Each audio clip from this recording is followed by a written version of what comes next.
And we are live. Sweet. Hey, so hey, Let's freaking go. in this stream, we're likely going to be talking about Shogun. So Shogun just launched yesterday. Titan X. I have some insane statistics to share when it comes to Titan X. Since we've ended hyperdeflation on November 12th. And the numbers are insane. I've never, ever in my life seen anything like this. So we'll talk about that. But first, we'll run through Shogun. So what are you guys' initial thoughts on Shogun? How was the launch? As expected, pretty much. It did exactly what we think it would do. It even got more participation in the first day than I actually expected. I thought everybody learned from the previous things. Okay, it's gonna take slow, but nope. Everybody just aped in, and then the amount of burned already, that is mind-boggling. Yeah. Because so the way Shogun works is at an 8% tax. For the people that don't know, we call it the war tax. 28% of that war tax gets burned, 64% goes to the war chest, and 8% goes towards liquidity. Now, the thing with Shogun is Shogun already has close to $500,000 in liquidity around the ecosystem, 22 different pairs. And yeah, it was 432,000. A little bit has been added in the last 30 minutes-ish. So that liquidity will grow. It's only day one. We will likely have close to $5 million in liquidity across all pairs by the time the 28-day distribution is over. Now that's pretty crazy because the way volume from arbitrage bots work is right now we have 140k in volume across these pairs. That's a very, very small amount of Shogun that arbitrage bots can essentially trade back and forth. So as the supply comes out over the next 28 days, you'll only see that number increase because over that 139,000, around 70% of that is arbitrage bots. And the way I kind of determine that is if you look at all the main pair where people are trading and the buy and burn is buying and burning is X28 Shogun. So assume half of that volume is arbitrage bots because what arbitrage bots do, they buy in low price pools and then they sell in high price pools, which tends to be the X28 Shogun pair because that's what the buy and burn runs through and forces the price up. So half of that is likely arbitrage bots. So that's 100k. Closer to 80%. 80% of all the volume on Shogun is arbitrage bots or price fixer bots already, which is insane because almost no supply is out at this point.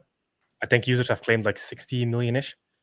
That's nothing. So there's barely any supply for arbitrage bots to play with. So that will only go up. That number will only go up over time. And $500,000 of liquidity. And on the first day, we got roughly, I think it was $2 trillion in the first auction day for Shogun. So that's either Titan X stake plus liquid or X28 that entered. Yeah, 2 trillion, that's crazy. That's an insane amount. How many pairs do you have now with Shogun? 22. Let's go. 22. And you want to get how was yesterday for you? Because after Shogun launched, all these pairs started showing up one after another, slowly as the day went on. That must have been a busy one for you. Oh man. Yes. I crashed. I was like, I'm gonna take a power nap, like a 1 hour power nap, and I was knocked out for like 6 hours. Yeah. Did you have your swords on? Like 8 alarms.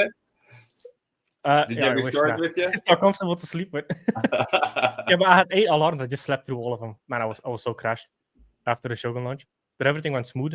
Deployment went smooth. Liquidity pools went smooth. From now on, the 22% of the X28 and Titan X that comes in goes towards liquidity pairs. Now, one of the cool thing about Shogun is since it has 22 pairs with ecosystem tokens. So like the pairs I see here on deck screen are X28 Shogun, Titan X Shogun, Volt Shogun, Morpheus Shogun, Eden Shogun, Lotus Shogun, Tink Shogun, Hydra, ORX, Legend X, Inferno, Hyper, Blaze, Awesome X, Element 280, Shogun, Dragon X, Jake X, Helios, Viper, Alien X, and Scale. So those are liquidity pairs. Mm-hmm.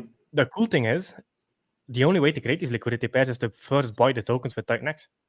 So it's not like the liquidity wallet magically gets these tokens, so it has to buy all these tokens across the ecosystem to form the pairs. And then it locks it up forever into a V2 full range pool.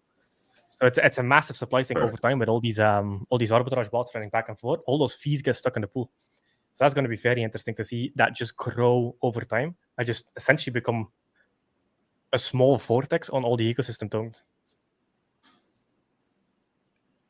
Awesome. People And what said- happens, Jake, what happens when all these other coins that Shogun's paired with, when they move either up or down, right? Because they'll all have big swings based on their own sort of ecosystem and how people are interacting with them. How does that affect Shogun?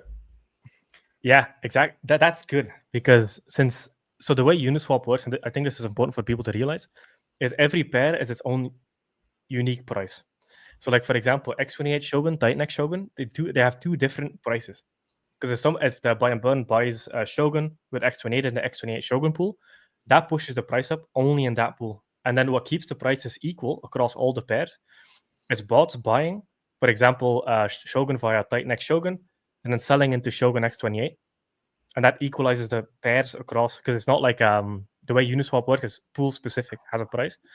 So as these individual ecosystem tokens move around, let's say Element 280 does a 20%, Shogun in that pair will have a 20% higher price. So arbitrage bots are going to run in, buy it on the cheaper pair, sell it into Element, because that one is up 20%. And that move alone generates pretty easily like 50K in volume just off of one small move. Just imagine that across 22 pairs. And all the stuff that's being built in the future will also get added to the liquidity web of Shogun. And that will just be constant, never ending, because there's no human that does that. It's an arbitrage bot. They make $5, $8, $5, $10 ish per arbitrage that they do. But as they, let's say, for example, because I've seen arbitrage bots, they buy with 2,000 and they sell with 2,000. Now they get hit with tax twice because the buy is a tax and the sell is a tax. 16%. So they generated 4,000 in volume. They made, I don't know, $5, $10, $20. But on that, Shogun collected $640 in taxes. And then that helps the ecosystem. It burns X28, it burns Titan X as people fight over the war chest supply after we go hyperdeflationary, after the distribution event of 28 days. So that it's going to be very interesting to see how that plays out. But as all these tokens move around, that just generates massive volume. And I think that wins is Shogun. The arbitrage bots run away with a little bit of profit, but Shogun gets 30x, 40x of whatever the arbitrage bot made in that one trade. Love it. Love it. Hey, and there's three different aspects that fuel the liquidity pairs, I think. One is through the war tax.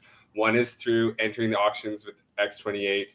And then the other one, what was the other one? Oh, the other one is the fees incurred in the V2 pools. Yeah. Yep. So we're going to see these pools just grow big and big over time, hey? Oh, yeah. Yeah. It will easily be around at least over 3 million across all pairs, is my guess.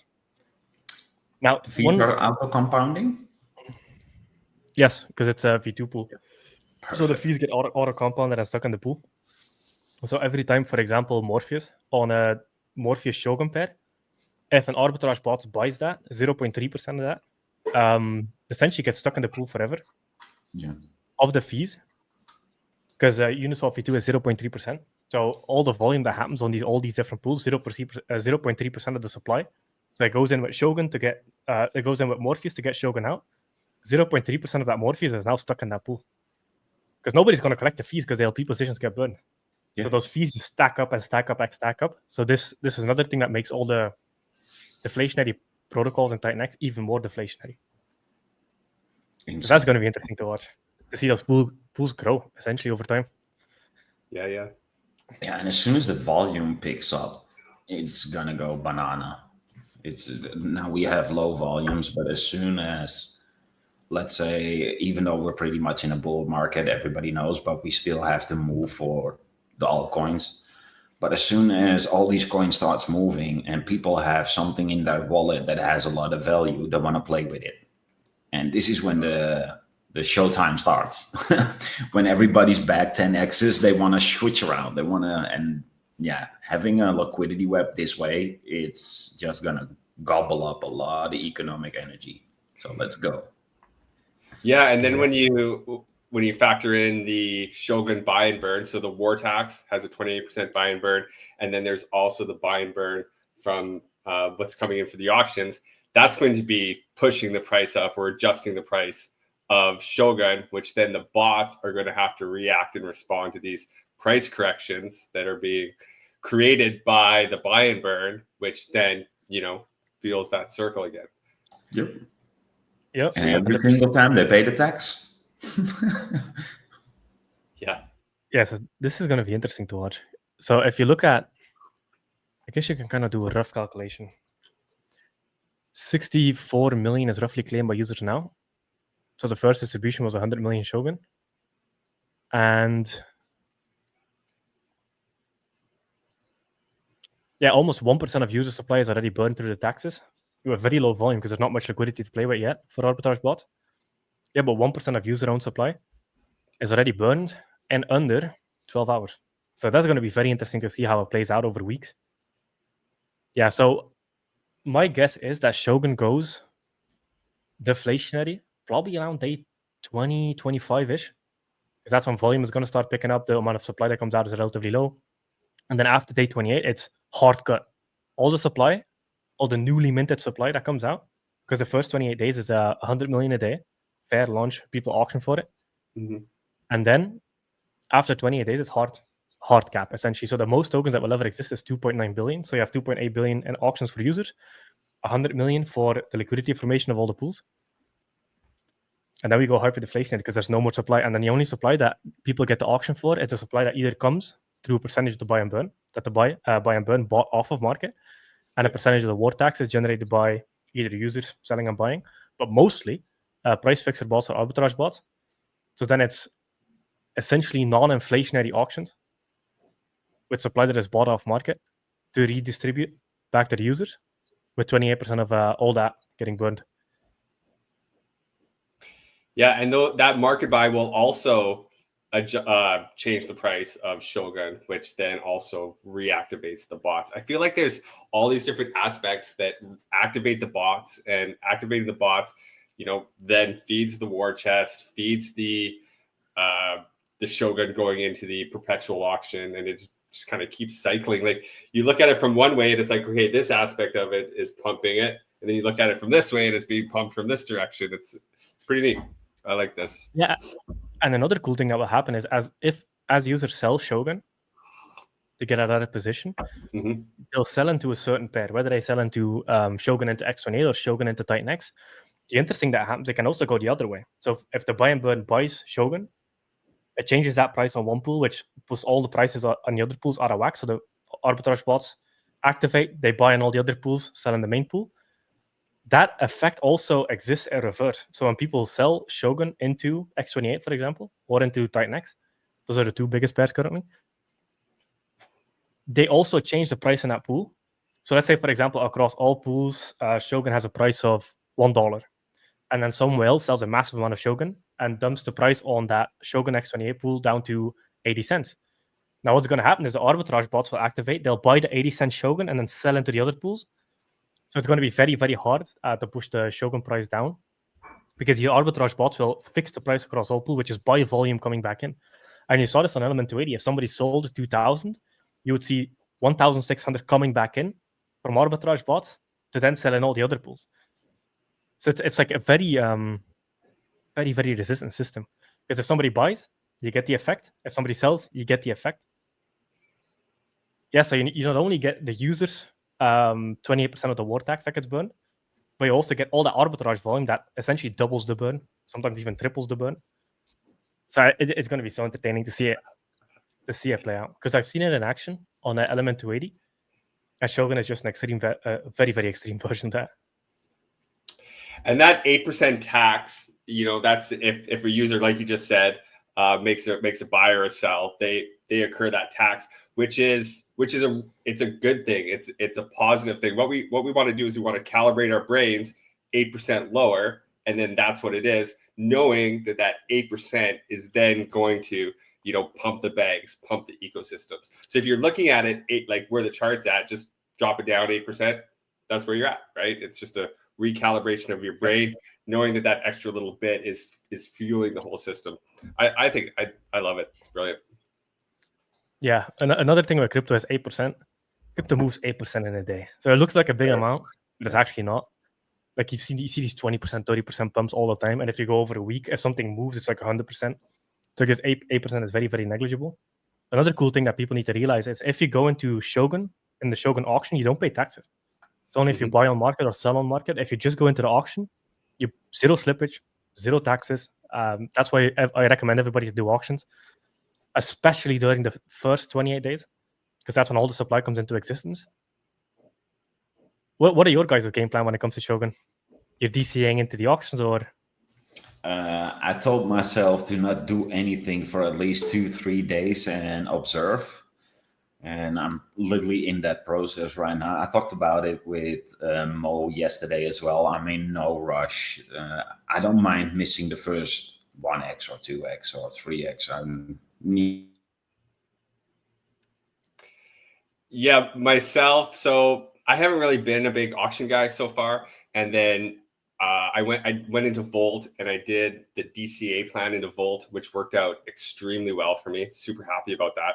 So that's my approach with Shogun right now is that DCA approach, right? Let it kind of build, because my thought is that the auction pretty much always zeroes out to what the chart price is, right? And so if we have this buy and burn, slowly moving the price up, and there's these, the price slowly moving up, then the theory is each day the amount coming in is going to meet that price, and it's going to kind of ratchet up. I'm hoping that the chart looks similar to Volt in that way. So I'm doing the DCA because my first day of Volt was the best. It really was, right? And then the second day was amazing, but not quite the same, and so forth all the way down the line. So that's my plan. Right. Because I think at this point, my own personal opinion is I feel, people are going to hold on to their Shogun from these original auctions, right? Like at least for a little while, because I think it's really I think it's valued, like very well priced Shogun right now. Is my opinion.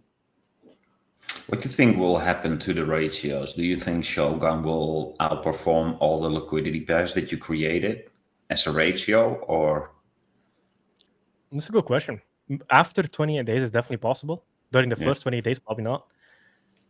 Yeah, so my game plan is also just go into a number of auctions. Just whatever amount you're going to go in. It depends on the size. If you're a smaller player, then probably pick 12 days to go in. So do every 2 days. If you're a bigger player and you're entering with a big amount, just enter every day, essentially. It's kind of my game plan. From day 1 to day 28, go in a little bit every day. So if you're planning to go in with, but this is just for easy math, 280 billion, then you do 10 billion a day. So 280 divided by 10, 280 divided by 28 is 10 billion a day. And then you get a very, very good average of the supply distribution. And then the fun starts after day 28. The interesting thing about Volt, which is a very similar supply distribution with the auctions, is it started going nuts day 5. It was in the middle of the auctions, supply distribution. So you never know, which is why DCA, just percentage over each auction, prepares you for any scenario. Because if it somehow runs away, you're prepared. You have a position and you DCA up. But then if it goes down, you DCA down. It's I like getting an average of stuff, especially if it's supply distribution. So I'm a big fan of the DCA across auctions.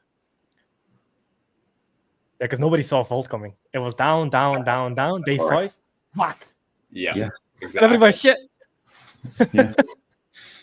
Yep. My day 4 claim of Volt, where I thought, this is gonna be nothing, but it was actually one of the better days. Day 4, it was didn't saw that one coming. Yeah, but what he was saying was correct. Day 1 to 4 were freaking amazing, and then after that, it was diminishing hard. Yeah, so that's why I like DCA, because the real Shogun starts after 28 days. But you never know. Volt showed halfway through, it just so you never know. DCA. Yeah, exactly. So start now. Totally. Yeah, and the thing, when we mention DCA, that just means auction. You can buy on market if you're a sophisticated player, for example, Srey bought on market. So if you expect a move, buying on market is definitely not a bad move. But usually auction is way, way, way safer. 0% tax, 0% slippage. Yeah. And then, so I have some crazy numbers when it comes to Titanx. Do we want to look at the Shogun DApp and just kind of run through the stats and that kind of thing? Yes. Oh yeah, sure. I can bring it up on my screen here. Awesome. Dude, that image is so dope. So here, this is the auction page here. Do you want to kind of go over this a little bit, Jake? Just kind of show people what they're looking at. Yep. So one of the questions that I always got, so you can enter Shogun with Liquid X28 or Titanx stakes. So the thing that you see on the right, total X28 or Titanx selected, estimated Shogun end of auction, and estimated ROI end of auction. This shows you if you were to enter today and nobody else entered after you, that would be the number. So if you enter with 2.8 billion, you would get 667. I don't like that number. 667 Shogun. Yep. Which would be, so that you go in with 2,000 and then the estimated is 11,000, which then calculates the ROI. Now, this is assuming nobody joins in after you. So some auctions, people just forget or they have a bad taste because they had a bad auction. So this is called auction sniping. So some auctions, people just forget and they're not paying attention. And then you can get these amazing deals where you just make an instant ROI by entering an auction. Now, I'm not saying it's this one because usually around like the last 6 hours, you see people entering heavy because they're like, oh, this is a great auction. And then people start entering because they get a great rate per Shogun. But then the other question that people have is, so under Liquid X28 on the left, you see Titanx stakes. The way that highlights is if you scroll down a little bit, click on Transform Stakes. Yeah, so once, if you have stakes in Titanx and you want to enter with a stake, your stakes are going to show up there. And then once you select the stake on the left with the checkbox, cool, that Titanx stake on top is going to populate. Because I've gotten a lot of questions like, hey, is staking disabled? No, you just have to go down, Transform Stake, select the stake, and then it's going to populate. Because otherwise the UI looks a little bit too clunky. So it'll highlight once you have a stake selected. Okay. Maybe having a note saying to select your stakes in the tab below might help. Yeah, that's a good idea. Cool. And then once you enter the auction, your auction entry will be here under this tab. Yeah, and it'll also show you previous auctions. So it'll show you how much did you go in with Titanx or X28, and then the amount of Shogun and the market value. You'll see. And then after the 28-day distribution is over, people are probably going to look at this and be like, oh shit, those are good auctions. Because you'll be able to see in the history dollar value of Titanx in and then dollar value of Shogun that you have. Sweet. That's going to be very interesting to look back on. This will make some good screenshots. Yeah, but the issue with the screenshots is it's in the past. So the great deal is in the past. Right? Yeah. Cool. And then we have here on the right-hand side again, so this here, the Global Shogun auction stats. So this is for today, right? We have 100 million auction Shogun available today. That's going to be 100 million every day for 28 days. And then this number is going to change as this amount is fueled by the war chest, essentially. Exactly. So after day 28, it's 8% of the war chest. So if it's 100 million in the war chest, it'll be 8 million up for auction that day. So it's 8% of the contract balance of the war chest. Okay, cool. And today we've had 417 billion-ish come in, and this is a combination of X28, Titanx, and stakes.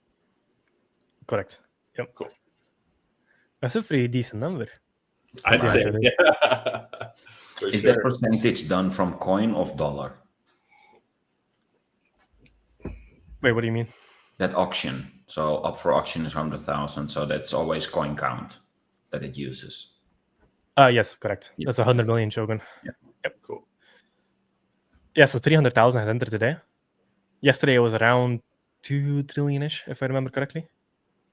Mike Dean is probably going to set up like a Dune dashboard or something that we can share it. Awesome. Yeah. So who knows? Like, yeah, man. The thing with auctions is when nobody is paying attention, that's when you get the best deals. So this is very, very sticky game theory for supply distribution. Yeah, so I'm paying attention. I'm like, if nobody's paying attention, that auction is mine. I'm taking it. Sure. Dude, wouldn't it be epic if we just get that number to 28 trillion? That would be sick. Just because of the stopping number. nobody. Get it in, speak it into existence. Let's go. Let's go for 28 trillion. I mean, total entered? That's definitely possible. Right? Yeah, 2 trillion day one, So if you get on average 1 trillion a day, we're at 29. That would be sick. We're gonna shoot for the 28 number. Let's freaking go.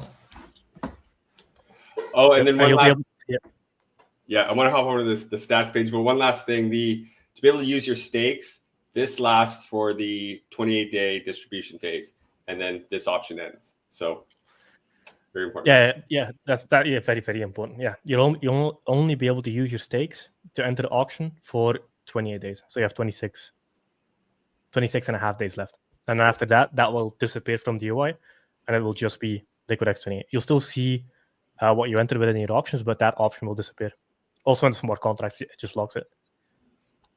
Awesome. I didn't expect so many people to participate in the auction since you got to match it. And not everybody has actually the liquid part ready to match it. But it shows you how much people are participating in it and were prepared for it. Oh, yeah. Yeah, exactly. Yeah. 1.9 trillion Titan. So that means 1 trillion stake burn and 1 trillion liquid issue. Yep. And now 1 trillion X28 has entered so far on day one. And a little bit of day two. Right. Yeah. Sick. Let's go. Sweet. All right, so this is the stats page. What are we looking at, Jake? So you have liquid war chest built on Shogun protocols, which is 0 because nothing's built on it. Buy and burn and war tax burn. So war tax burn is specifically from the transfers of the arbitrage bots and users. So buy, sell, transfer. Buy and burn is specifically from the buy and burn. War chest is the percentage of the buy and burn and war tax that goes back into perpetual auctions, 8% a day going off after the day 28. And then liquid is what's liquid. So with liquid, you have to do... Now, that's actually a good number. One thing I'll add to the stats page is total Shogun and liquidity, because there's going to be a lot of Shogun and liquidity across all the pairs. So I'll probably also add another category and then just track all the liquidity pairs. So you'll see Shogun and liquidity, liquid, war chest, buy and burn, and war tax burn. Yeah, but that can get nutty. Yeah, because the bigger the liquidity pairs get, the higher the arbitrage volume goes. And maybe make a leaderboard for most volume per pair. So let's say Volt and Shogun has the highest amount of volume. Have a leaderboard for the top 3 in volume or something for the pairs. I think that could be interesting. That's a good idea. Because people want to compete. So I know when people are dedicated in one protocol, they're going to just do things with their protocol just to get on that leaderboard. People are competitive, man. Yeah, true. I think I can get it to deck screener. There's going to be a lot of API calls, though. That is true. That might be something I'll figure out. You got to have a proper Oracle feed as well to make it. Yeah. Oh, Mo is here. What is up, sir? Let's go. Please tell me everything is okay. Momo, hey, buddy. What's Everything okay? Yeah, I mean, I'm gonna have to go to the hospital a little later. I think Senior broke a foot and an ankle. Ooh. She fell. No way. She's going to the bathroom and lost her balance. She fell over backwards and yeah. Anyway, here's what it is, and I don't want to drag down this stream, but I did want to give you guys my support and say, let's fucking go, because I'm still excited. Do it. Heck yeah. Awesome. Sorry to hear that, man. And it is what it is. It's life. I appreciate you. Yeah, it's not the first time one of them has gone to the hospital. It probably won't be the last. It is what it is. Life is hard when you get old. So, hey, all of you, tell your family you love them, pat them on the back, and hope that isn't you at the end, because life is tough at the end. Good Lord. You're a legend in my book. 99% of the people would literally throw their parents in a nursing home and never look back. What you are doing is unique and should be normal, in my opinion, because your parents take 25 years of their life to raise you. And by the time they are no longer able to take care of themselves, their own kids just leave them. We live in a strange world, man. So props to you. Appreciate you. Let's get back on topic. Shogun. Jake. Jake, I wanted to ask you real quick about the this general here. So this is what's come into the auctions, right? So this is the X28 that's come in, and this is the Titan X and the stakes that's come in, right? Yep. Cool. Yeah, one interesting thing about the auctions is X28 and Titan X gets valued the same. So one Titan X is one X28, and one X28 is one Titan X. Okay. So if you see a really good deal in the liquidity pool for X28, so can you open up app.x28.win? I changed something very small in the UI. Yeah, and refresh.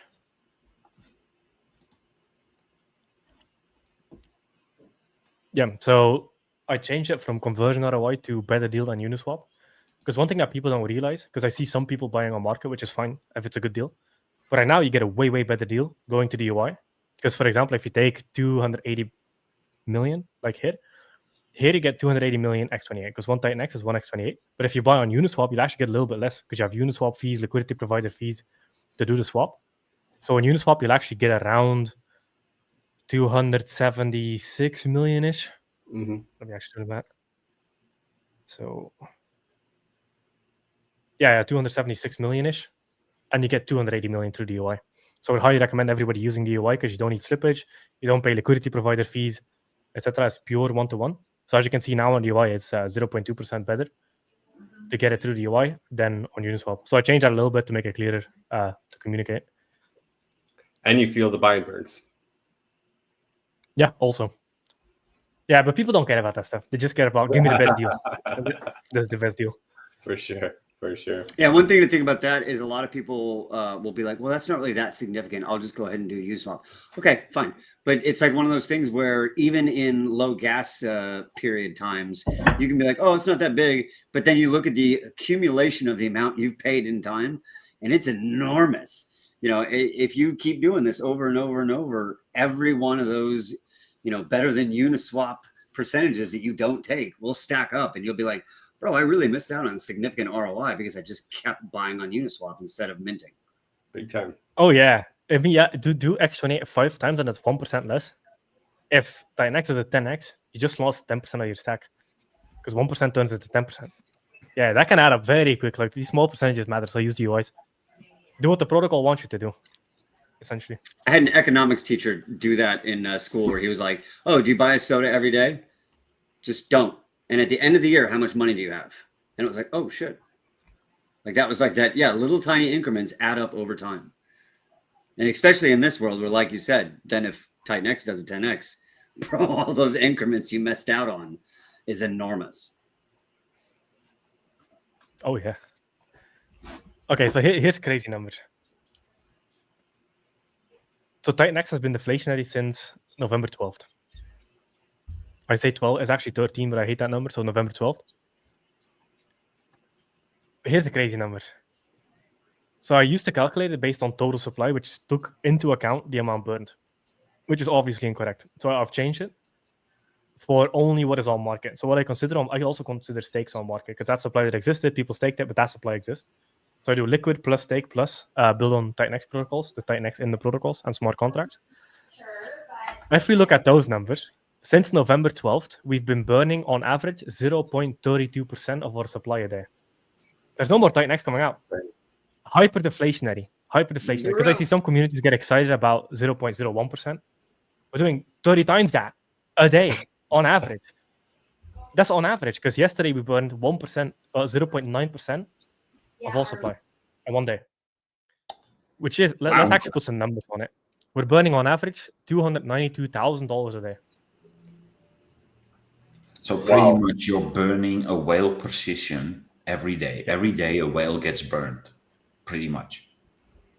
Yep.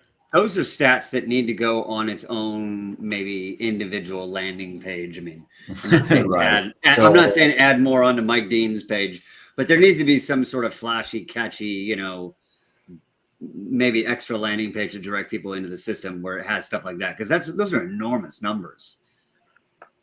They're insane. Absolutely. Because it's 292,000. Okay, if that's Bitcoin, it doesn't matter. But Titan X is only 80 million market cap-ish. That's a fuck ton. That's 0.32% of the supply on average a day. Liquid supply. So that's liquid plus staked plus build on Titan X protocols. Yeah, I think people are they're not realizing it, because one of the things I see for like the public people, or at least the people that tweet on Twitter, they're still talking about like, hey, there's still some stakes coming out. Oh, there's still some miners coming out. One, the miners are nothing. Two, the stakes of supply that already exists, and it's extremely negligible now. We're fully beyond that. And even with the stakes coming out and miners coming out, we're still deflationary. It's like Ethereum. Ethereum issues a certain amount to validators, but then the transaction fees burn. Nobody talks about the ETH issued. Everybody talks about, hey, Ethereum is deflationary.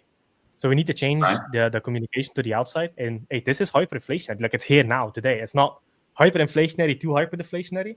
We're here now. It's hyperdeflationary. Like, all the inflation talk essentially doesn't not matter anymore, because there is no more inflation left. This is it. We're hyperdeflationary since 12th of November. Yeah, and you got to pre-assume as well that all these people that get their stakes out are going to sell. Why aren't they just going to buy? You could flip it the other way around as well. You could also say, dude, there's so much buy pressure coming out instead of there's so much sell pressure coming out. You can give an argument for both sides. Yeah. I mean, in my opinion, the stakes don't even matter anymore. Because from... Negligible, yeah. That last big amount of stakes seemed to have just shifted straight into X28 because it barely even hit the market. There was something like 2 trillion coming out maybe, and then all of a sudden you look at it and you're like, nope, didn't. It's already absorbed. So there's hardly anything left. I think there's like maybe 2 trillion for 100 days, maybe 3 trillion for 100 days. Yeah, but I don't easily absorb. I don't even consider stakes inflation, because it's not like somebody stakes and they create more tight necks out of thin air. It's supply that already existed. And usually the stakes are the biggest inflation. I mean, in the truest definition, it's not inflation at all. It was already created. Yes, it's unlocking now, but I mean, the data's on chain. You can see that stuff. Part of this game is seeing trends and seeing what's coming. Stakes were always part of it. I don't consider that inflation either. And it's and even at that point, even if you do consider it, inflation, and you are freaking out about it, there's not that much. The amount that's come out till now and the amount that's coming out for the next 100 days, it's so negligible. Even if it was all selling, which we know it's not going to be all selling, because nothing is ever everything. You have a whole playground to play around with. Yeah, exactly. So remember when everybody staked in the beginning, there was only a couple things to do. Dragon X, Helios, maybe. Now there's so many different things you can play in this system. And there's also a thing that people need to, I hear that a lot. I heard it in other communities as well. Once you have a core coin and you go in, let's say, an altcoin, it doesn't affect the price of the core coin. The price of the core coin only gets affected as soon as you get out of it into ETH. So when people are playing with their Titan X in all these protocols, all these people think, yo, you're diluting my Titan X. No, nothing changes with the price of Titan X. I can throw tens of billions in any of these protocols on Titan X, and it will do nothing to the price of Titan X unless I go out into ETH. Mm-hmm. So if so much Titan X is coming out and we now have a whole playground where everybody can play on, what do you think is going to happen?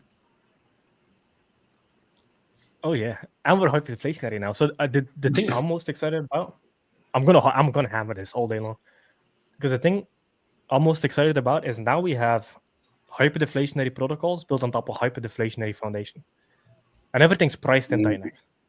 So as Titan X goes hyperdeflationary, it gets literally just more scarce, an insane amount, $292,000 a day on average in the last 15 days. So a pretty good statistic. It's not like, oh yeah, I burned 300,000 yesterday. No, yesterday was actually 800,000. So we're taking the average, which is 292,000. We're burning 0.32% of the supply a day. If you go over, if you put it on a monthly basis, let's put monthly. Yeah, this is insane. 10% of our supply a month. That's wild. It's a third of $1 million. That's insane. A burn, exactly. Hyperinflationary. Yeah, if you do that over a month, it's $9 million a month burned. 8,783,000. Yeah, so 8.7 million, and that is 9.65% of the supply on average over a month burned. And that's not taking into account all the projects that are coming in the next month or so. Crazy. Also, right? Yep. Mind-boggling. Yeah, and these numbers are without Shogun and without X28. X28 is like in the middle of it. So like during the middle of it, X28 went live. Yeah, because X28 didn't really activate until Shogun was close, like 3-4 days around when Shogun. So Shogun launched yesterday. 3-4 days around that, people started really going into X28 because they know they needed it. And that's not the only use case. Like the only use case for X28 is not only Shogun, it's omni-chain Titan. So as we add other chains as peers, people can bridge X28 to other chains, people can build there, and all the price action that occurs on that chain accrues back to Ethereum because it's the same token. Yeah, so they will see the ecosystem shoot into full effect now. I was waiting so long to see these fucking numbers. Oh my god. And then you also have the semi-locking of Titan X into all these other protocol contracts as well, on top of this burn percentage.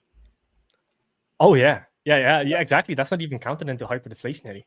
So you have, I think this is important for people to realize. So hyperdeflation is based on supply into existence, supply that exists, and that is, in my head, liquid plus staked plus semi-locked and BOT.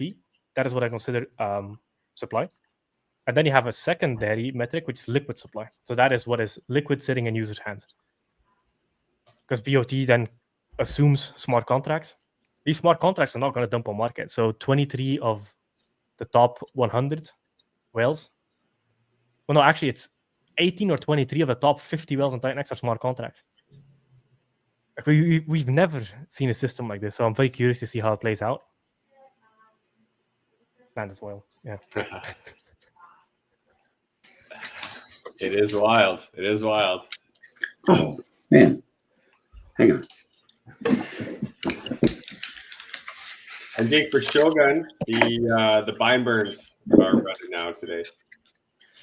Yes, yeah. So for the people that asked, this buy and burn on Shogun is fully decentralized. So it takes 28%. So as you can see here, 400,000 is sitting in the Titan X balance, 400,000 in the X28 balance. 28% of that gets used every day. So 28% of the total balance gets used every day during the 28 days, and then it goes down to 8% a day of the total contract balance. And so this is, so for example, the 100,000 gets divided by 288, which is every 5 minutes. And that's what you see below there. And then you have this accumulated periods that you see under the button. So what the accumulated periods are, because if you do 100,311, which is the allocated for today, divided by 288, you get $350. That's not enough to cover the gas fee. So every 5 minutes that passes and it doesn't get called, it gets accrued. So then it goes from 350 on the next call to 700 on the next call.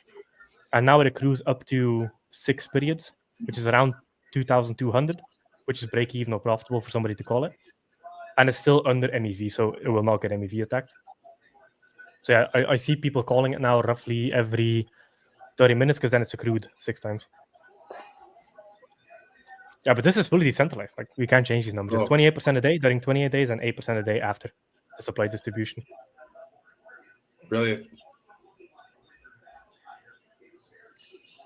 The machine is working. Yep. Wow. Also, I have one complaint. This is a joke. What's the complaint? I need an entire separate folder for all the deck screener pairs for Shogun. Like I already have an entire page of all my pairs. Now I need a separate page just for Shogun pairs. Yeah, I do the same. Yeah, it's exactly a different watch list, and then you put all the Shogun pairs in there, and then you can see the total volume. So like since we've been streaming, there's been an extra $15,000 in volume. Nice. I would assume 80% of that as well is arbitrage bots. Right. Yeah, because it's not the buy and burn, because the buy and burn is relatively, like, it's not a crazy amount. So in that period, it's like it added 20,000, and the buy and burn has only been called once, which is like $2,000. And then maybe a little bit of user, but 70-80% is just arbitrage or price fixer bots going back and forth in the pair. And then do you also assume that the ARB bots are going to pick up as the liquidity gets thicker, right? Oh yeah, 100. I've already seen that.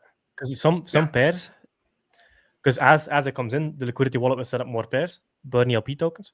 And then, so there's the 2 big pairs now are X28 Shogun and Shogun Titan X. Well, Titan X Shogun. And then you have the second biggest pairs are Volt, Inferno, Dragon X, ORX, and Morpheus. And then we'll just split across equally across all the pairs as more comes into the liquidity pairings. So all liquidity pairs, we're aiming for at least like $100,000 of liquidity in all the pairs. So Arbitrage Boss can do damage with volume. They can fix price with like $5,000 at a time. I've already seen 2,000. In the chat, AI said we should get an Arbot stats page. That actually would be kind of cool. I've been thinking about that. I've been thinking about how to display it. That would be crazy. You can do an assumption. I would have to look into the deck screen and APIs to get like the volumes, add them all up, and then do the tax calculation on that, and then we can get a 24-hour average burn. But I would like to see it across every day. And that's where it gets complicated, because you need to keep track of the days. You need to be able to go back in time, look forward in time, maybe project what the burn would look like. There's a bunch we can do when it comes to stats. Yeah, that's definitely on the to-do list to figure that one out. That'd be awesome. Look at all these beautiful LP pairs. Right. Yeah. Is there a way to reach out to deck screener so we can fix the X28 Shogun? Usually it fixes it on its own, because this has happened with a lot of pairs, and it takes like a couple of days and then it just, I don't know, fixes itself. It's very interesting. So we'll see. If it doesn't get fixed, we'll reach out, because on Gecko Terminal you can see it correctly. Then it does X28 Shogun. You can also see the correct job. Where is it? It's this guy here. You can also swap. Yeah, you can invert. Yeah, no, I know, but then that doesn't give you the statistics. You lose a lot of the stats that way. Yeah, and a lot of people don't know to make that little move there. Yeah, exactly. If you just want to see the price, you can also go to the Shogun Titan X pair, because that one displays correctly. Yeah. And so if you just search Shogun Titan X. There's some heavy typing right there. Enhance. My noisy keyboard. Enhance.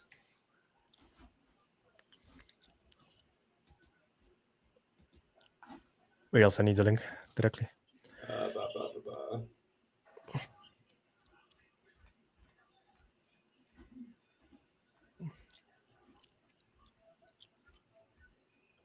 Yeah, Shogun Titan X. You'll see. I think it'll be one of the first one, because the highest liquidity one. Okay. Yeah, there. Oh, yeah, there. Yeah, so here you can do it either in USD or Titan X, but this one shows everything correctly. The biggest already liquidity 112K. Pardon me? Yeah, and this is Uniswap too, so it's 50-50. Yep. Nice. Cool. Yeah, so that's not like a 90,000 sell sign right above it. Oh, you will be surprised how many meme coins I see do that. They're like, yeah, we have $3 million of liquidity. You look at the pair, it's 2.8 million sell pressure, 200,000. Yeah. Oh my god! I guess means it works for them. One whale went full range and everybody else is selling single side. Yeah, it's either that or it's another exotic pair. And then when you follow the liquidity trail, there's only 20K in liquidity. Oh yeah, it happens a lot. Oh yeah.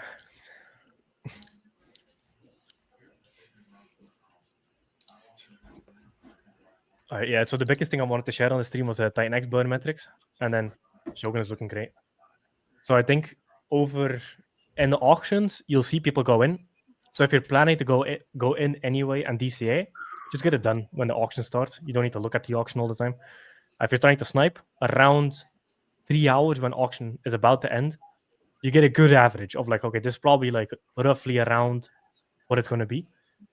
So yeah, people play different games. I just go in every day. Keep it simple. So whatever I was going to go in, divided by 28, do that every day for 28 days. We already got 4.2 million Titan X transformed into X28. 4.2 trillion. I think I said million. Need more. Trillion. 6x away of goal. Perfect. What? Yep. X28 is climbing up the ranks. So number on Titan X Hub, we're number 5 now. Next one we have to beat is Hydra. Then the other one we have to beat is Hyper. And now we're coming from the Dragon. It's just matter When of it comes to time. Titan X. Matter of time.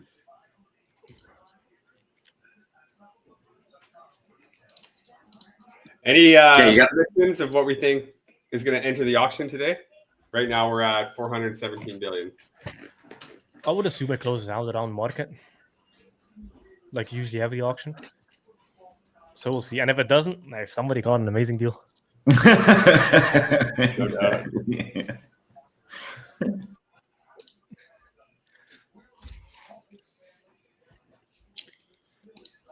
Do you know the volume metrics that Eric is waiting for a farms pair? Probably sustained volume over a couple days, so it's not just spike volume. Yeah, but right now we're 165k on the Titan X28 pair. Seems because this will provide a lot of value to Titan farms because I would make X28 an input token, and then that burns Tink as well. So set up a Titan X28 and X28 Tink. So you create another Tink lockup pool, and then both sides of the LP fees, Titan X and X28, burn Tink. There's definitely a heavy value accrual pool. Yeah, but probably like 3-5 days of volume. Then you'll see, okay, this volume is steady. And then I don't see why it doesn't get a farm pair.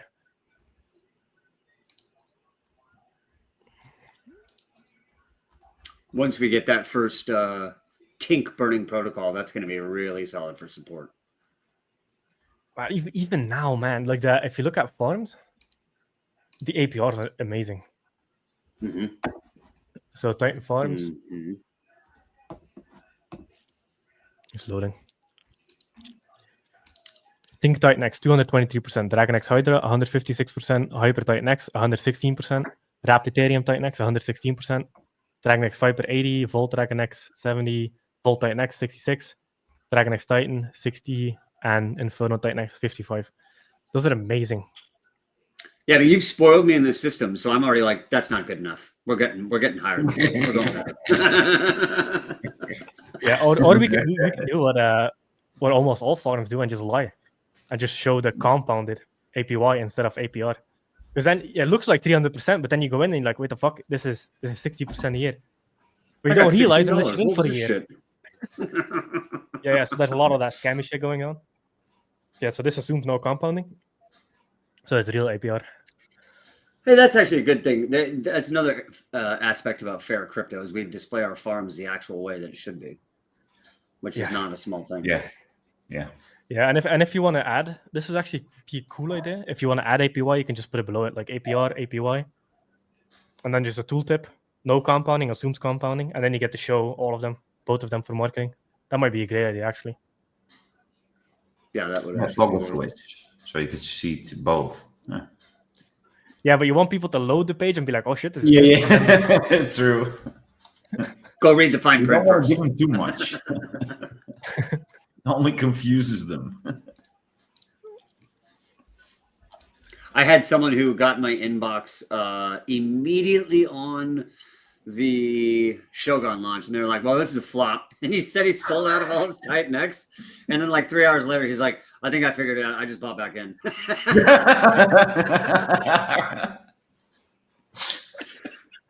I get that so much, dude. It's so funny. What are people doing? I don't get it. Like, No. My God. Like the way I do crypto is I like something, I get in, and I stay in. Yeah. That's it. Like, I don't 5 understand the second trading time back frame. and forth. Yeah, Well, for a I've lot said of it, I people, the think- belief only starts when the green dildo appears. So Yeah, and until then they that chase. point, it's I'm gonna gamble. Yeah, I think it's gonna do well. No, I'm not gonna do extra. No, I think I'm good right now. And then a green dildo comes in, and then all of a sudden they're full believers. They're selling their cars, kidneys, kids. I'm like, dude, that's not how you do it. Yeah. Man, the amount of Whenever traders, because I watched a lot of the transactions, the amount of traders that they sell, the price goes up a little bit, they get back in. Meanwhile, they pay 1% in, 1% out, Uniswap fees, and then they pay 3% higher. So in like a period of 20 minutes, they've lost 5% of their stack. Like, what if you just sit on your ass? Have you tried that? You're 5% richer. Yeah. It's so crazy. Yeah, once you stare at the transactions, you're like, oh shit, people are actually retarded.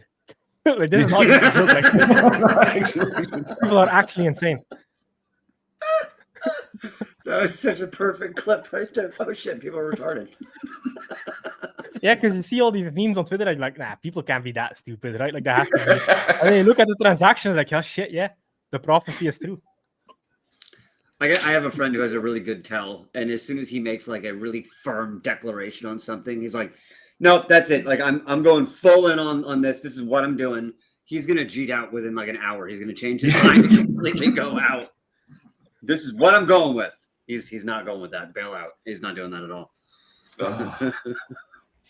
They are so used to that. It's usually when they hit it big once, and now they want to have that feeling every time. So when they buy something and they can't buy Lambo within 2 minutes, then yeah, they lost their attention span and up to the next one. Bro, my friend went into base and just grabbed some random meme on base, and he was like, "Hey, I did this one. Is it any good?" And I'm like, "I'm not even on base, dude. I've been telling you about Titan X for an entire year. You're asking about some crap meme coin on base." And then an hour later, he goes, "I'm out of it. I lost like $1,000." I'm like, "What are you doing? What are you doing?" Then at least literally why people make money and spend $1,000. There's this great investing concept called default alive. Have you guys ever heard of that idea? Default alive? Say that again? No. Default alive. So basically what that investing concept means is you go into things where your position only gets better over time. It's default alive. So Titan X is default alive because the longer you stay in Titan X and the longer you keep your position, you by default get a higher percentage of the supply because the supply gets burned. $292,000 a day, 0.39% a day, hyperdeflationary. So by just doing nothing, not trading, just doing nothing, you're increasing your position in the system because all the supply around you gets burned. Yeah, that's default alive. That's why I like hyperdeflationary stuff because this is a graphic image, but traders that go back and forth all the time, 24/7, do 1,000 actions a day, even just 10 actions a day, they get outperformed by a guy that just buys, forgets about it for a year, and just jerks off in his corner for a year. You get outperformed by that guy, even though you're busy 24/7. How does that feel? So I like default alive systems, and Titan X is default alive. That's a T-shirt, man. How does that fucking feel? It's so you just got out traded by a dude who's jerked off for a year. How does that feel? 100%. Yep. So see it this way. Let's say you have a crab or a dolphin or whatever turtle position. I don't know how it's called nowadays. But if you're in a deflationary asset, you can get from being a turtle to a dolphin or a squid just by holding, just by waiting for the supply to get burned. And over time, you will earn more of the supply. Yep. Yeah. And then the cool thing about the Titan X ecosystem is by participating in protocols like Shogun, for example, you can increase your Titan X position because if it ratchets up against Titan X, because I look at every protocol that I'm in Titan X as a Titan X position. That's always been like a very clear way of thinking because otherwise I'm like, I want to hold on to my Titan X. But pretty much every move I've made of getting into a alt protocol on Titan X, I've earned more Titan X. I don't need to sell my position, but just by default, by hyperdeflating against Titan X, I increase my Titan X position. So it's kind of like earning yield, except for the yield doesn't arrive in your wallet instantly, but the ratio goes up over time. So you increase your Titan X position by being an Titan X altcoins against Titan X. There's like advanced trading stuff, but it's the same way people do. They sell Bitcoin to get into Ethereum to outperform Bitcoin, and then they go back into Bitcoin and they 2x their position at the end of the bull run, for example, in Bitcoin. It's the same idea, just except for it's Titan X and altcoins. So you go into altcoins, and if it's a good design, by default, you should outperform Titan X. So you build your Titan X position just by participating in the ecosystem.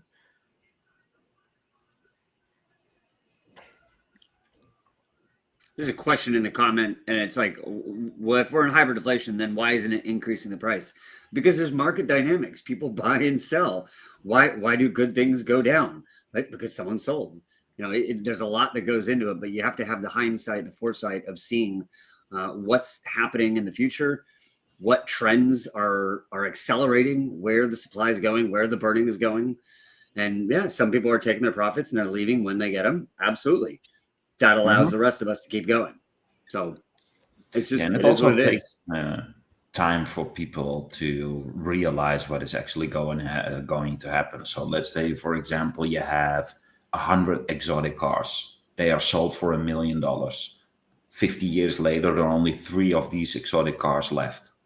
It didn't start off with a $30 or $40 million car. No, it took time for the market to realize that there's not much left. And then they start pricing it in. So somewhere in the future, probably within the next 6 months, people are going to start pricing in, oh, wait a minute, it's actually getting less and less and less. And then, yep. And then before you know it, you're in a hockey stick and you need a parachute. I like that car example a lot. We're 4x up from at least 4x up from day 280. So like it's like this. What have you done for me lately? Like, have you forgotten where we've gone for the last couple months? Like 1 week of not 2xing, and people are like, "What's happening? This isn't working." Like anything on a short-term time frame can look super rocky, but the longer and longer you go out, the more you pull back, the more it's obvious. I mean, I've talked multiple times about how I had to sell Titan X in February to pay for my dog's surgery. If I still had that Titan X, it would be worth 5x more. Like, so the $8,000 that I took, 5 times $8,000. Like that's how much I would have right now if I hadn't sold. But that's what time does. And in the short term, time frame. Oh, it's rocky, it's up, it's down, whatever. Well, 7, 8, 9 months later, that was a 5x ago. So you got to have the understanding of where this is going and look out and pull back on these time frames. Yeah, I mean the example that Erwin gave. So you have 100 exotic cars, and then 20 years later you only have 3. If it's $1 million a car at the start, it could be 30 million per car at the end. I've seen cars like that getting sold. Exactly. There's only 3 in the world, and money likes status, so they end up buying it. But then there's an easy example of that. There's the Ferrari Enzo. They had like 100 of them. 2 crashed within like a couple of years, and they're like, "Well, these things are worth more now. It's only 98 now." Yeah. I gotta jump off. Exactly. Thanks, guys. Yep. See you. The thing is, in investing, you have these 2 concepts. Also, in startups, you have leading indicators and lagging indicators. So, leading indicators, like for example, in startups, the lagging indicator is revenue. So, you have a company that does 100,000 a year, and then it goes to $1 million. So, at 100,000, you can have leading indicators of like, hey, we're generating more leads, our close rate is going up, we're getting more salespeople, like we're reaching more people on social media. That's a leading indicator that does not, within the same minute, equate to revenue. But that's like, hey, we're getting 10x the leads. So we can assume over the next year, we're going to do 10x the revenue. So like a leading indicator is deflation. A lagging indicator is price. Because price is emotional. And so this is the funny thing that's probably going to happen, is people are like, oh, this isn't actually deflationary. He's just lying. And then they're going to see a green dildo. And then they're like, holy fuck, it's deflationary. It's like, yeah, we've been telling you. It's going to be the guy who sold out on launch, then 2 hours later bought back in. Yeah, 2 weeks later, buy back in, 40% higher. I don't know.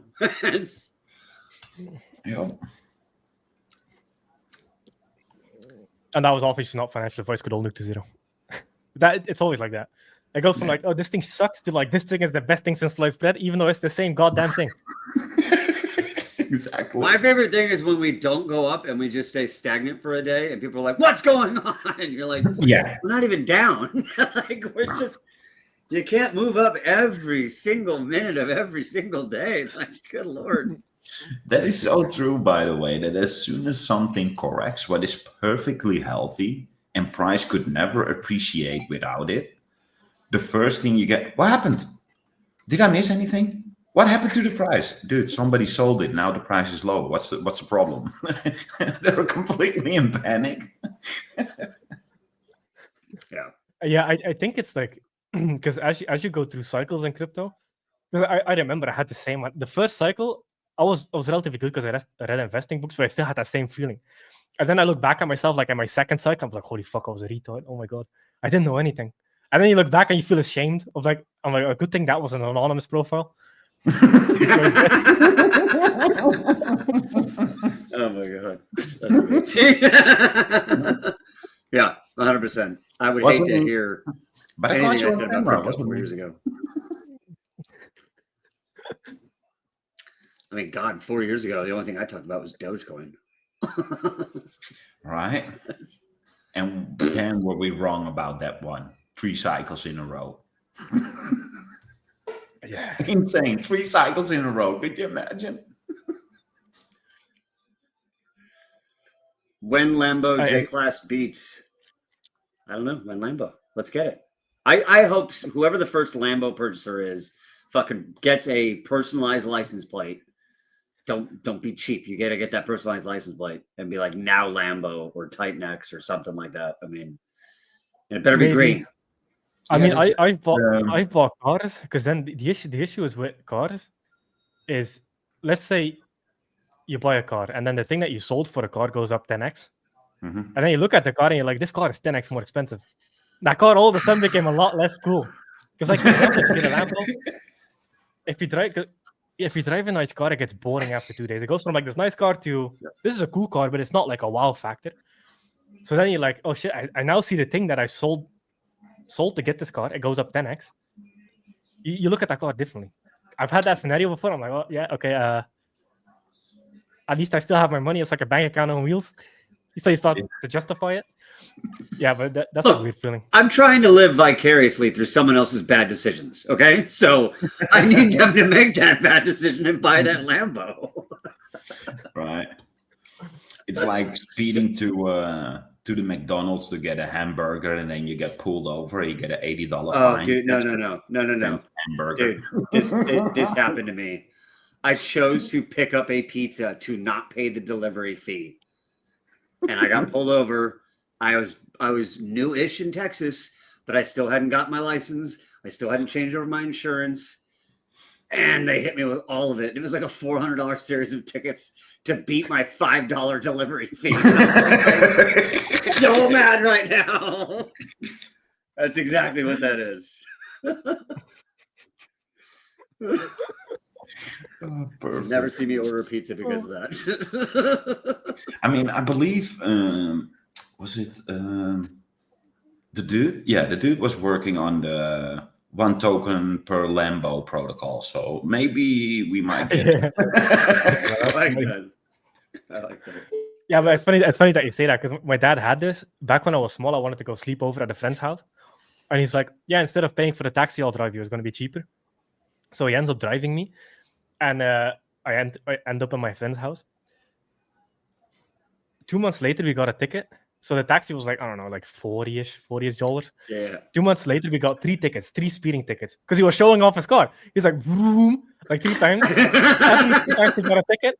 So he was like, I just paid $300 in speeding tickets to save $40. He was so pissed about that. He's like, I'm never driving you again. I'm like, just drive the speed limit. Like, that's not how those cars work. moments stay with you forever. Now it's your fault for him speeding. I know, right? Because he's like, oh yeah, you know, that's my son. I need to speed. Yeah, I was always like, fucking Domino's. Yeah, because I'm the one who didn't get my license. I'm the one who didn't change over my insurance. It's Domino's fault. Okay, whatever. Oh my god. Yeah, so I think as a community, we should definitely. Because I'm trying to figure out a way now. There's still some other UI stuff I need to do, but I'm trying to figure out a way now to display the hyperdeflationary and the stats. Because the only way you can see it now is by just keeping track of it every day. Google Sheet, date, and just copy paste the numbers into a Google Sheet and then compare day by day. That's how you get the numbers I'm seeing. And I've been doing that for like a month and a half, 2 months-ish. So I see the numbers, but I'm trying to get that into a dashboard. So maybe I'll figure something out with Mike Dean, maybe an API on like the premium Titan X hub to get the supply. But it needs to be accurate with the stats that I display. Because I keep track of a lot. Yeah, and it probably needs to be visible for people to see the ratio. So if they only see the amount of supply disappearing and the amount of supply that is, but if you do an animation with the amount of people that actually want that supply, so if you have a really big bubble with people that could buy this asset, but there's only a small bubble of that asset, maybe it visualizes for people, wait a minute, the one bubble is getting bigger, more and more people want to get into crypto, but the amount of crypto available just keep going down. I see what you're saying. Yeah, that could be a good animation. We got some quality content creators in here. Yeah, but we just need to start sharing. Hey, Titan X is hyperinflationary because right now most of the sentiment in the last 2 weeks has been stakes, remaining miners. I'm like, we're hyperinflationary, guys. Talk about hyperinflation. Everybody's like, yeah, but now you have 50 billion of miners coming out. I'm like, that's fucking $15,000. Like, just talk about hyperinflation. Yeah, we're burning $292,000 a day. And everybody's like, yeah, but there's like $10,000 of miners coming out. Like, it doesn't fucking matter. That's 280,000 of hyperinflation. So, like, we need to switch the marketing to, hey, this is hyperinflation. Like, it started 12th of November. We need a some sort of visualization tool to help other people who aren't good with. Yeah, so I'm trying to figure that out now. It would be so cool to see it on like in the stats page, just to see like total supply up and down, and then you see this hyperinflationary, like mountain. That would be so cool. Very, very shareable. So I'll figure that out. I'll try to work on it as well. Try to get some animations going that can duplicate it. I mean, memes are the best thing since sliced bread. I truly believe it. There's so much power in memes. It's not even funny. Marco screaming the same thing. Yeah.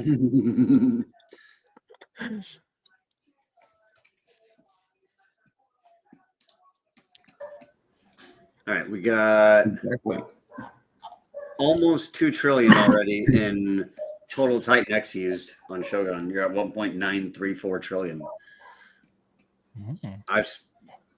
You got some good adoption going here. Oh yeah. Yeah, Shogun is going to surprise a lot of people.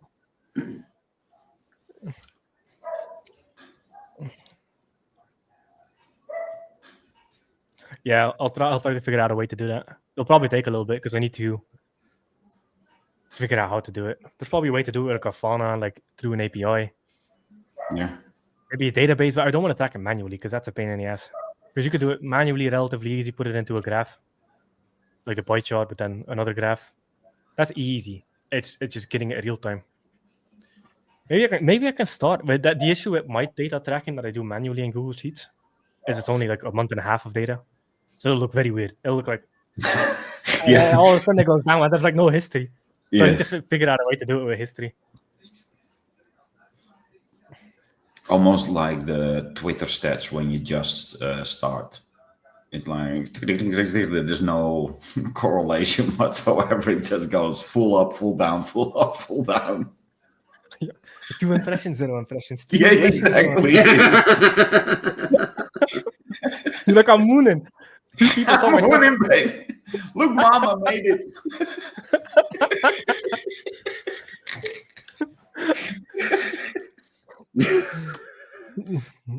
You get 100 interactions. You're up 1,000%.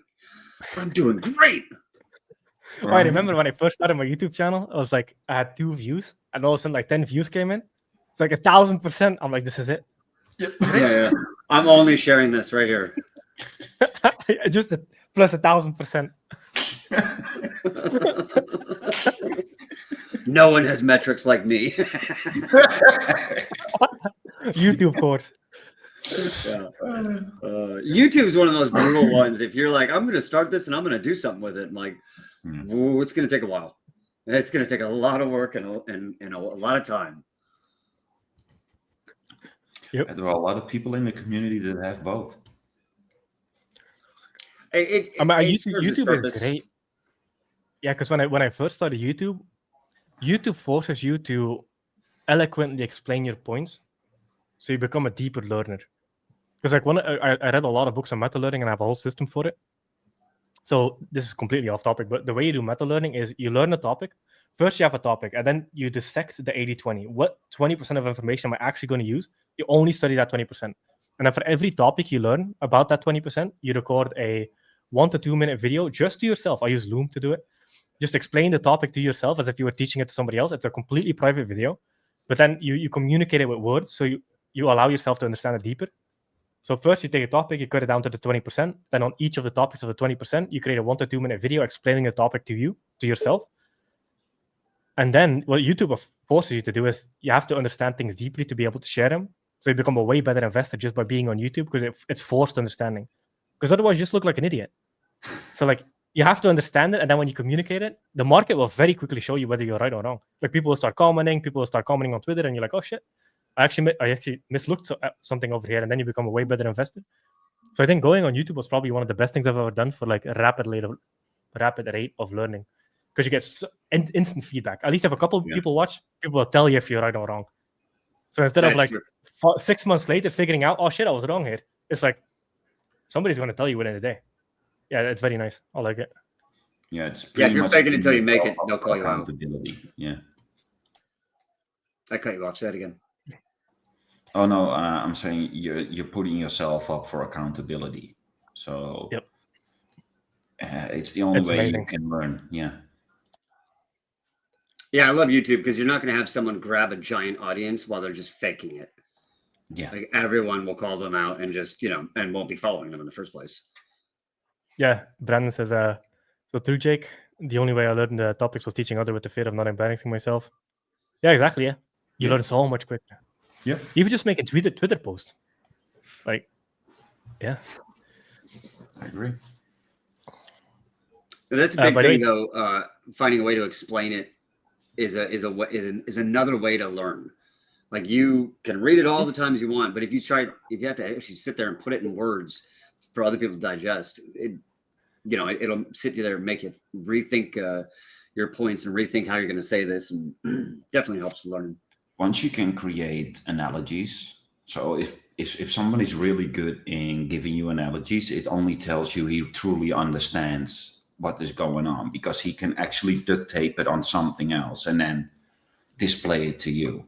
If you can't make analogies, you don't understand what you're talking about. Usually, not always, not everybody is inclined to do so. But if you're capable of duct taping whatever you think it is on something else, it means you actually understand it. Yeah. So Dragon, I think it's Dragonfly, DFly. Jake, why will people sell Shogun with such high slip pick? Well, 80% of the transactions they're watching are price fixer bots. It's not users. And the way you can see that, it's like half on Etherscan. But sometimes Etherscan labels them like 50% of the time it labels them as an MEV bot. An MEV bot is an arbitrage bot. And they label it under the same. So if you see an MEV bot tag on Etherscan, that's a bot. But also, if you see that the supply goes to a smart contract, that is not the buy and burn, etc. If the supply goes to a smart contract, that usually means it's an MEV as well, because not all of them are marked in Etherscan as MEV. Like 80% of the sellers that you're watching is just our bots fixing the price across all pairs. I'm sure you talked about it earlier, but how long did it take you to make all those liquidity pairs? Magic did it. Magic. Yeah, but they'll get way thicker. I would not be surprised if we have like $5 million of liquidity across all pairs. Yeah, why not? You think that'll happen before we get out of the 28 days? Maybe. I'm thinking toward the end of the 28 days. But we'll see. It depends on the auctions, because 22% of that goes to liquidity. So we'll see. Is there a way to find out how many stakes have been? Oh well, I mean, I guess loosely we can, because of the liquid Titan X on the stats page for Shogun. Yeah, if you go to the stats page, you see total Titan X use stake plus liquid. So that's 1.934 trillion divided by 2 is like $1 trillion in stakes roughly burned. Because 50% of it is stakes. Yeah. Okay. We'll just have to do a little bit of math, see what Dragon X is, and see what Helios is, and then you can kind of figure out what everybody else's is after that. You think you think most of the stakes are going to get burned? You think a significant portion? How do you think it's going to work? I think a significant portion, because I don't see why not. I'm burning my stakes for Shogun. I didn't have much staked, but a little bit. I'm definitely doing that in Shogun, because it's hyperinflationary against Titan X. It's paired with everything in the ecosystem. So mat-wise, it should outperform. And also, it's also like kind of an index on the ecosystem, which is interesting with all the pairs. And then it's hyperinflationary against it. And in the stakes, you kind of have to wait for the AAA to get a decent payout. But then if you take your stakes, you go into Shogun outperforms, in this example, hypothetically, then you can go back into Titan X and stake again for the AAA. So you can have the best of both worlds, doing the stakes into Shogun way. That's why I'm doing it. Oh, I didn't even think about that. Yeah, you can convert your stakes into liquid, play around, make a little bit of money, and then you can go put them back into stakes if that's what you want to do. Yep, 100%. Yeah, because AAA is still a while away. So yeah, I would definitely see a very, very, very good chunk of liquid going into Shogun.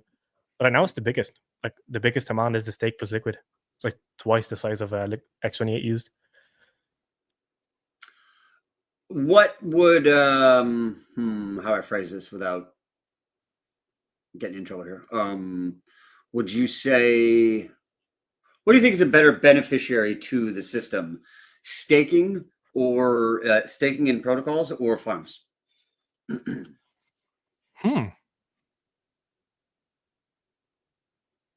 It depends on what protocol. Farms is great. I like farms a lot. I threw one there for you. Yeah, because farms are kind of insane because you can take two hyperdeflationary assets, pair them against each other, and earn yield. Allows you to earn yield on two hyperdeflationary things. There's nowhere else you can do that because usually when you earn yield, it's from inflation of the token. And even with farm tokens, it's just inflation of the farm token, and there's no buy and burn. There's nothing back in it. At least Think has a fair value because you can calculate the buy and burn rate. You can put that into the future, so it gives a fair value to Think, and it will mean revert above and below. But at least Think has actual real value where it will never go to zero because there's always a guaranteed buyer from the liquidity fees. Yeah, I think farms is such an epic way. Two hyperdeflationary things, pair them together, earn yield. Man, that's the crypto dream. You can't get better than that. Deflationary as well. Yeah, I'm not sure if it's deflationary yet.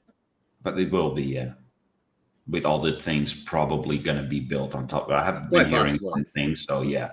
So you're literally staking a deflationary token with a deflationary token. You get probably a deflationary token in return as yield. Yeah, and you still have your That's tokens. Kind of You still have your token. This is beautiful, man. Like, I don't know. Yeah, I can't find anything where I'm like, okay, this is bad. Because even Titan X is hyperdeflationary now. Because in the beginning, it could be like, okay, the inflation is going to be hard to handle going off into the future. That's a very valid point. And you can see that in the chart, hyperinflation. And then, well, once you go hyperdeflationary, like all the doom and gloom scenarios go out the window. Like, what's the doom and gloom? That your position is going to get better by default and it's going to get scarcer? Oh, they will always find an imaginary horrible, trust me. No matter what it is, they will find it. Yeah, I mean, imagine this. Imagine gold. Imagine they figured out some way that, like, actually the gold supply is getting burned at the rate of like half of the gold supply is being burned a year, which means that gold is now deflationary. The gold price will probably 10x. Because right now gold is inflationary. And the higher up the price goes, the more they can afford. There's more profitability rate to go and mine more gold. So it follows it. But imagine if gold was deflationary. Man, people would store all their money in gold. Imagine if Bitcoin was deflationary. People would be like, man, this is insane. Magical internet money, it only gets scarcer over time because like 21 million hard cap. Okay, that's cool. But then deflationary, Bitcoin would probably be 10 trillion. It would already be a gold market cap. Easy. If it was provably deflationary. So crazy. I mean, they tried it with oil. Look at oil.